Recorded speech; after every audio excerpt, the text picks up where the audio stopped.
بسم الله الحمد لله والصلاة والسلام على من لا نبي بعده.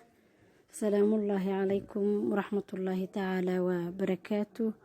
ومركل ولا شيء الله درتيس إذن جعل إن شاء الله وحين جعل لين أن بلابه كتاب لما عبحي أصول الثلاثة للشيخ محمد عبد الوهاب رحمه الله. وأصوش سدح ذا إيو دليل ذو taasuu alifay sheekh maxamed bin cabdiwahaab allaha u raxmadee insha allah hadduu ilaahay qadaro kitaabkaasaan jecelnahay inaan bilaabno waxaana rajeynayaa in aad kala socon doonto maalinba aan soo dayn doono xalaqo.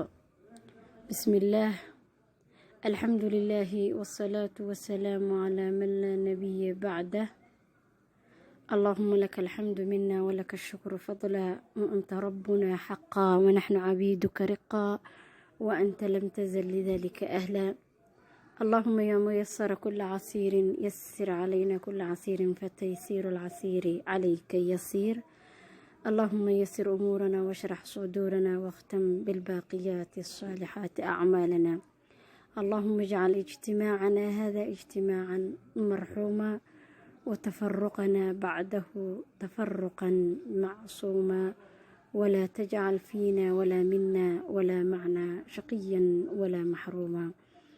والصلاة والسلام الأتمان الأكملان على خير خلق الله العبد المصطفى والنبي المجتبى والرسول المرتضى سيد ولد عدنان محمد بن عبد الله.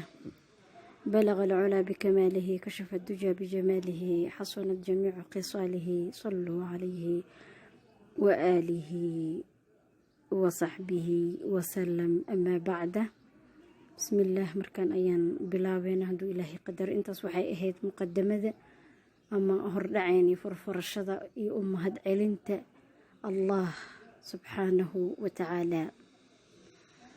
بسم الله وحاوليه كتاب كاني سوك الفرهرت إن شاء الله دوله قدر إلى نسعه. بسم الله اعلم رحمك الله أنه يجب علينا تعلم 4 مسائل. الأولى العلم وهو معرفة الله ومعرفة نبيه صلى الله عليه وسلم ومعرفة دين الإسلام بالأدلة. الثاني العمل به. الثالث الدعوة إليه. الرابع الصبر على الأداء فيه. أفرتاس أيان كهذا دونا إن شاء الله دو إلهي قدروا وحاوليه مركهر أقو الله كوم هكون حريستي إن أي واجب نوتهي يعني مرولي بإن واجب نوتهي أفر مسألة دود إن barashadooda ma in aan barano yacni inaan barano. tan koowaadee waxa uu yiri waa cilmiga waana garashada allah iyo garashada nabigiisa nabadgelyo iyo naxariis dushiisa allah yeelee iyo in aad garato diinta islaamka waliba si daliil wadato aan ku barano yacni si cad daliil iyo cadayna ay wadato. tan labaad waxa way alcamalu bihi waxa uu leeyahay tan labaad in lagu camal falo cilmiga. tan saddexaad waa ad-dacwatu ilayhi waxa uu leeyahay in dadka loogu yeero cilmiga iyo dacwada. tan afaraadna waa as-sabru cala al-adaa fiihi waxa uu leeyahay in lagu sabro dhibaatada ku jirto arinkaasi. afartaasi arrimood barashadoodana iyo muxuu ahaa dhaqangelintooda ayaa waajib nagu ah dhammaanteena in aan hirgelino. waxaana daliil u ah wadaliil qowluhu tacaala bismillaahi arraxmaani arraxiim walcasri إن الإنسان لفي خسر إلا الذين آمنوا وعملوا الصالحات وتواصوا بالحق وتواصوا بالصبر. waxa uu leeyahay daliilkuna waa qowlkii allah kor ahayey casirka ayaan ku dhaartay ayuu yiri allah, insaanku khasaaro ayuu ku dhex jiraa. waxa uu leeyahay marka laga reebo kuwa rumeeyey xaqa, yacnii xaqa gartay oona rumeeyey, camal wanaagsanna sameeyey, yacnii xubnahooda camal wanaagsan ku sameeyey. waxa uuna leeyahay isuna dardaarmay xaqa, micnaha isgaarsiiyey xaqa oo isu sheegay, isuna dardaarmay sabirka oo iyana isu sheegay. taa ayuu leeyahay suuratul casri. marka waxaa shaafici uu leeyahay, waxaa jira qowl uu leeyahay shaafici, allaha u raxmaday, wuxuu yiri shaafici, allah ha u naxariistee: low maa anzala allahu xujatan calaa khalqihi ilaa haadihi suura lakafathum. waxa uu yiri haddii uusan allah subxaanahu watacaalaa ku soo dejin lahayn xujo khalqigiisa, yacnii addoommadiisa korkooda suuraddan mooyaane, oo aanay suuraddan mooyaane oona ku soo dejin lahayn, way ku filnaan lahayd.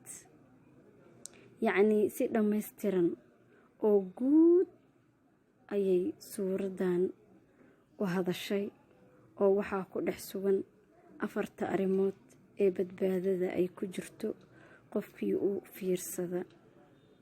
waxaa kaloo jira isna bukhaari inuu leeyahay, allaha isna u raxmadee, waxa uu yiri baabun alcilmu qabla alqowli waalcamali, waddaliilu qowluhu tacaalaa faclam annahu laa ilaaha ila allahu واستغفر لذنبك. سورة محمد.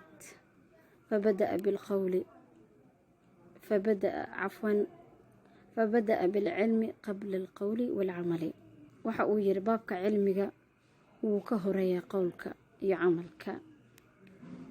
waxa lagu hadlo iyo waxa la sameeyo cilmiga ayaa ka horeeya, yacni waxa lagu hadlo ee ah qowlka oo hadalka ah, iyo waxa la sameeyo ee ah ficilka ah. marka daliilkuna waa qowlkii allah kor ahayey subxaanahu watacaalaa. waxa uu yiri ogow inuusan jirin allah xaq lagu caabudo allah mooyaane, oona dembi dhaaf weydii naftaada. marka waxa ay ku jirtaa suuratul maxamed aayadda 19. allah wuxuu ku bilaabay cilmiga ka hor hadalka iyo camalka ayuu ku bilaabay. intaas ayaynu kusoo koobaynaa maanta qaybta aynu kaga hadlaynay. insha allah inta aynu ka gaarayno qaybta kale ama xalaqada kale, waa walaashina allah dartiis idin jecel. wa aquulu qowlii haadaa wa astaqfiru allaha lii walakum, wassalaamu allahi calaykum ورحمة الله تعالى وبركاته. استودع الله الذي لا تضيع ودائعه، وإلى لقاء آخر، وشكر الله حسن استماعكم.